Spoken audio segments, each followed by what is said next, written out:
Everyone loves a barn find, but we live in Dudley, so this is a garden find. When most people think about rally icons, you always think about the Imprezas, the Evos, Integrales, but most people don't think about the car that comes with the name, the Golf Rallye.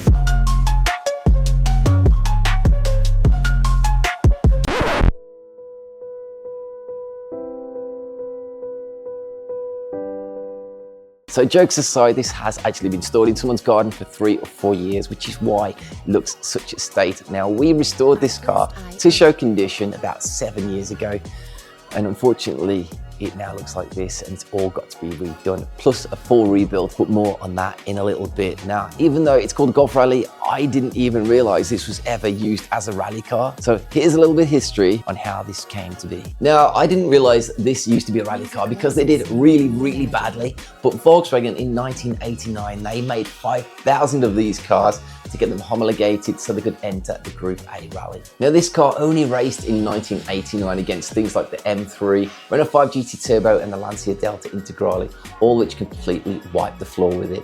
This car only won points in 2 races, the Swedish and the Kenyan rally. So despite it was a terrible rally car, you can't deny the fact that these cars look awesome. Plus it's a Volkswagen Golf, which is why it's so popular.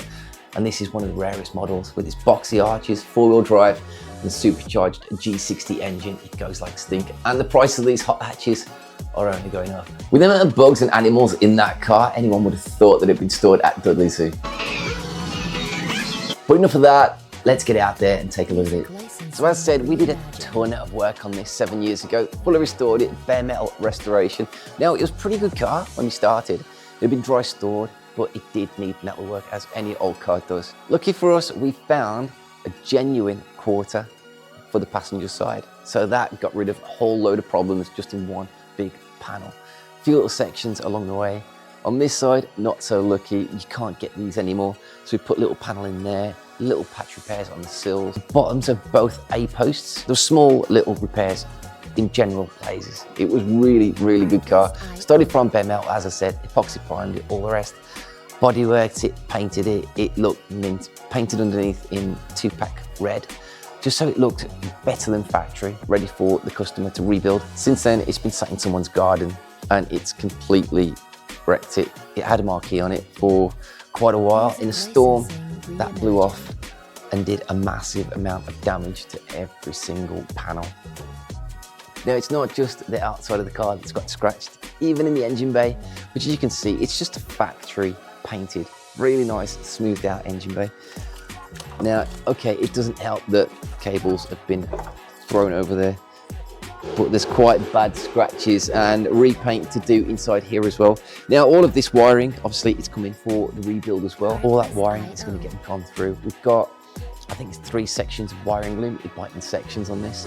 So we've got to get a hold of that yet, but hopefully all that wiring will get replaced, because over the years, you can see it's just an absolute mess. It's been spliced into, it's been cut up, it's been chopped out. It's not good. It's not good at all.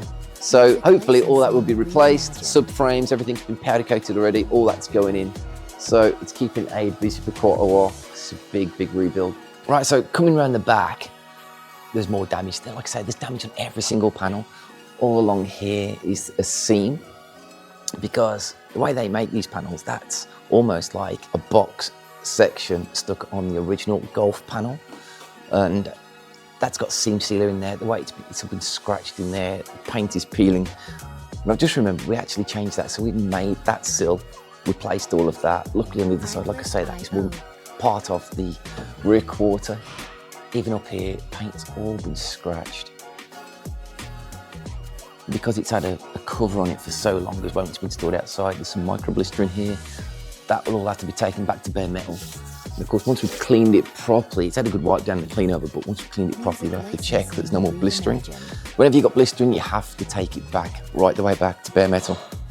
Now, the back of this car is probably the bit that survived the best. I think the way the marquee must have gone, it's flown over the front, scratched all the front up and damaged it, but the back has survived the best. Now, the back did have some metalwork done to it. And to be fair, we're just going to repaint the whole thing. There's no point in trying to save one panel when you're replacing and repainting everything. Interior, that's still mint, to be fair. I've been really lucky, obviously, they've had a car cover and kept the moisture and the water out of it. So that is still really good, but when we're finished, we'll be wax oiling everything, cavity waxing, all inside the doors. Again, that would have been done before. All down here, all this, it's just got little scratches everywhere. You see, it's still covered in muck. And then we get round to this side. So just coming around this side now, I'm looking at this for the first time, really, while it's kind of clean.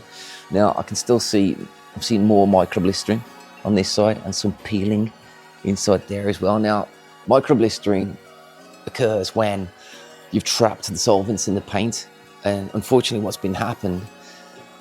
has happened is the car cover's been sat on this for years, like I say, in someone's garden, and the moisture, and it's had snow on it and all sorts for years, and it just kills paint, absolutely wrecks paint, especially fresh paint, which this would have been, and it was straight away, it was taken away and just stored incorrectly, if you like, and blistering is on this top panel here. And generally, you'd normally see, there's a couple of little ones there as well. You see it on the flats of panels, because that's where the car covers sit, of course. And then the sides are generally okay. So we always say, don't put car covers in your cars. Like these breathable outside car covers, they're not breathable. Car coons, brilliant. You know, dust covers in your garage, fine. Never had a problem with that. But these waterproof, breathable car covers outside, it's best not to put anything on it at all. Let it get dusty, let it get dirty. So every single panel on this car has been scratched or dented in some way. Most scratches more than anything. So there's going to be a lot of small spot repairs. And yeah, it's not a lot, but they add up. And unfortunately, because every single panel needs a repair, we're going to have to paint the whole thing. So sunroof out, it's broken anyway, it's missing parts. And nearly every single part on this needs to be gone through, restored. Pretty much like I did with my own car actually. Every nut and bolt is either going to be replaced with stainless, or the old ones are de-rusted and zinc coated. Everything is getting gone through. The steering rack, that's been painted. If we can't powder coat it, we're polishing it, plating it, or painting it. All new gaskets, rubbers, bearings, everything's going to be gone through. And that dashboard as well, that's seen better days as well. Now, last time I saw this dashboard, it was mint. Unfortunately, the sun, over the last few years, it's completely killed it.